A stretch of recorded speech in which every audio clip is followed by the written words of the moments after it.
ETF index mutual funds నేర్చుకుని stock మార్కెట్లో రాణించాలనుకుంటున్నారా? వెంటనే ఈ నెంబర్కి కాల్ చేయండి.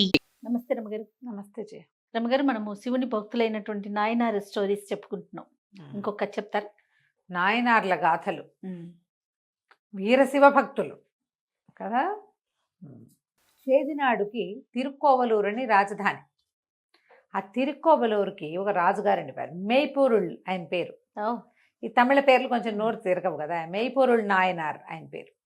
ఆయన మహాశివ భక్తుడు అంట. శివభక్తుడు అంటే చల్లేసి నిలబడి దండం పెడతాడు. ఓహో. అయితే రాజ్యాన్ని చాలా అద్భుతంగా పరిపాలించేవాడు. శివభక్తులకి చాలా ఆసరా ఉండేది. దేవాలయాలను అద్భుతంగా సంరక్షించేవాడు. ఆయన ధర్మ మార్గంలో ఉండే వ్యక్తి. అయితే ఇది చాలా సుసంపన్నమైన రాజ్యం అట చేదినాడు. అప్పుడు చాలా బాగుండేవి. ఓకే.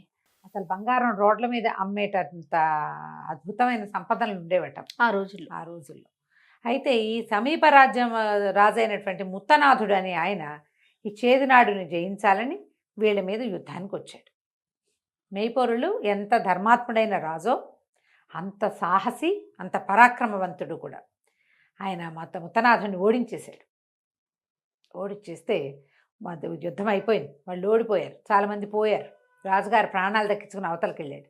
మెయ్పొరులు గారు ఇంటికి వచ్చేసాడు రాత్రి. వచ్చేస్తే ఈ కొద్ది రోజులు గడిచేసరికల్లా ఇతన్ని జయించడం కష్టము, శివభక్తుల వేషంలో వెళ్ళే మాయోపాయంతో ఈయన్ని జయించాలని ఆ ముత్తనాథుడు మహాశివభక్తులాగా మొహాన్ని మంచి చక్క గంధపైవి విభూతి పట్టీలు పెట్టుకుని చూస్తే అసలు నందికేశ్వరుడు చండికేశ్వరుడు దిగొచ్చాడు అనేటట్టుగా వచ్చాడట. ఏం చేశాడు, ఒక పెద్ద తాళపత్ర గ్రంథాలు తీసుకుని వాట్లలో కత్తి దాచిపెట్టుకుని వచ్చాడు. అబ్బా. ఈ శివభక్తులకి గుర్తేమిటి, వీళ్ళు ఈ విభూతి పుండ్రాలు ధరించటము, తర్వాత కొన్ని ప్రత్యేక వస్త్రధారణ, తలకి పాగా ఉండటము, మహాశైవుడిలాగా వీరశైవ లక్షణంతో కనిపిస్తారు. అయితే ఏమైంది, రాత్రి వేళ అంతఃపురానికి వచ్చాడు ఆ ముత్తనాథుడు. వచ్చేసరికల్లా దత్తుడని ఒక కాపలాదారు, రాజుగారి అంగరక్షకుడు అంతఃపురం బయట కాపలా కాస్తుంటే ఈయన వెళ్ళి అడిగాడు, నేను రాజును చూడడానికి వచ్చాను అని. శివభక్తులకి సర్వవేళలా ఎల్లవేళలా ప్రవేశం ఉంది అంతఃపురంలోకి. ఆయన అన్నాడు, రాజుగారు ఇది పడుకునే వెళ్ళండి అంటే, నేను అత్యద్భుతమైన అత్యంత రహస్యమైన మహాశక్తివంతమైన ఎంతో మహత్యం కలిగిన శైవాగమాన్ని రాజుకి చెప్పడానికి వచ్చాను, బోధించడానికి. కాబట్టి నువ్వు బయటే ఉండు, నేను లోపలికి వెళ్తానని ఆ దత్తుడిని బయటే ఉంచి ఈ ముత్తనాథుడు ఇలా వీరశైవుడి వేషంలో ఖడ్గం తాళపత్రాల్లో దాచుకుని లోపలికి వెళ్ళాడు. అంతఃపురంలో రాజుగారు నిద్రపోతున్నాడు, ఆయన పక్కన ఆయన భార్య కూడా. అయితే ఈ మనిషి వచ్చిన బొలకుకి రాజుకి మెలకు రాలేదు, కానీ రాణి మెలకు వచ్చింది. ఆవిడ లేచి, ఏమండి ఎవరో వచ్చారు లేవండి అని రాజుని లేపేసరికల్ ఈయన ఏమన్నాడు, ఏకాంతంలో నీకు అత్యద్భుతమైన శైవాగమాన్ని ఉపదేశిస్తాను, ఇదిగో నీకోసం తెచ్చే తాళపత్రాలను చూపించాడు.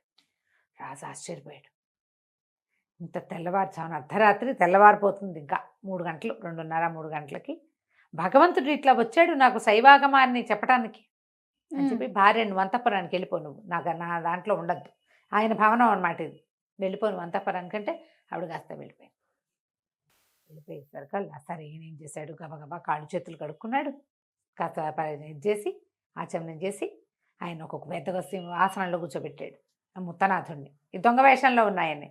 అక్కడి నుంచి ఏం చేశాడు, నడువుకి ఉత్తరేం బిగించుకుని పాసిపెట్లు వేసుకుని కింద కూర్చుని, అయ్యా చెప్పండి మీరేం చెప్పినా నేను వింటాను అన్నాడు. ఆసనంలో కూర్చున్న ముత్తనాథుడు కింద కూర్చున్నవాడు ఎంత సులువు, తాళపత్రాల్లోంచి కత్తి తీసి మేడ మీద ఒక్క వేటేశాడు. దైవాగమాన్ని వినడానికి భక్తిగా కూర్చున్న వాడి మేడ మీదకి కత్తే పడిపోయింది.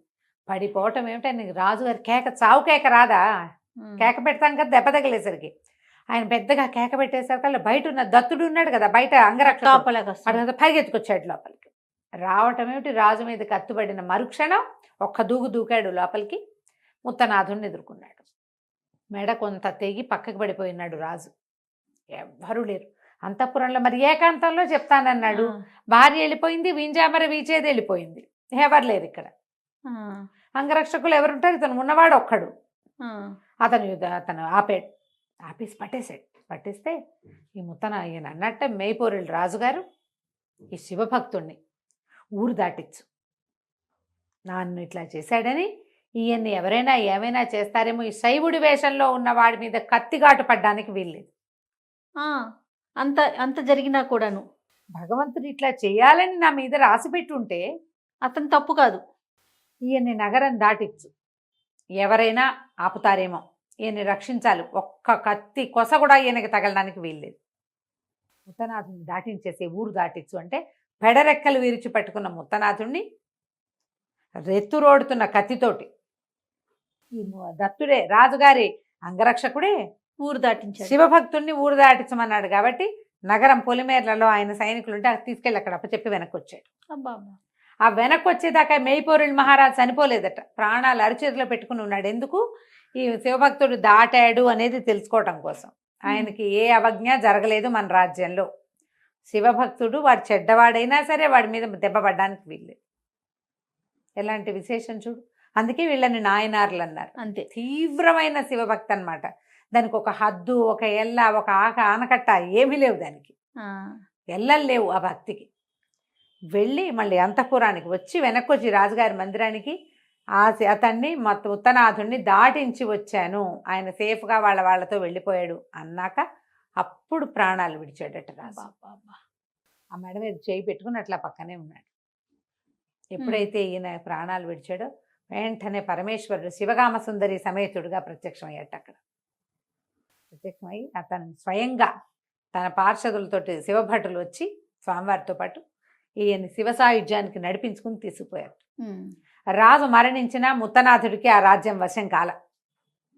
తనకొక్క దెబ్బ తగలకుండా వెనక్కి పంపించిన వాడిని సంహరించినందుకు జీవితకాలం పశ్చాత్తాపడుతూనే ఉన్నాడట ఆ ముత్తనాథుడు. మళ్ళీ ఎప్పుడు ఏ రాజ్యం మీద దండెత్తల అతను కూడా శివభక్తుడే అయిపోయాడు. ఏ స్వరూపంతో మేయిపోరుల్ మహారాజును చూశాడో ఇంకా ఆ స్వరూపం అతనికి ఫిక్స్ అయిపోయింది. ఆ తర్వాత ఇంకా ఎలాంటివి వేరే రూపం ధరించలేదు, వేరే దైవాన్ని పూజించలేదు. ఇంకా ఏ రాజ్యం మీదకి వెళ్ళి ఎవరి మీద కత్తే ఎత్తలేదు. ఇంకా మేయిపోరుల్ రాజు మాత్రం ఆయన కుమారుడు రాజు అయ్యాడు. ఈయన మాత్రం భగవంతుడే స్వయంగా అతని ఆత్మని తన సాయుధ్యానికి చేర్చుకున్నాడు. బా, ఏం కథ కదా, అద్భుతం. నీకు ఈ నాయనార్ గాథల్లో ఇంత తీవ్రమైన భక్తి తత్పరత ఉన్నవాళ్ళు, ప్రాణాలు లెక్క చేయకుండా.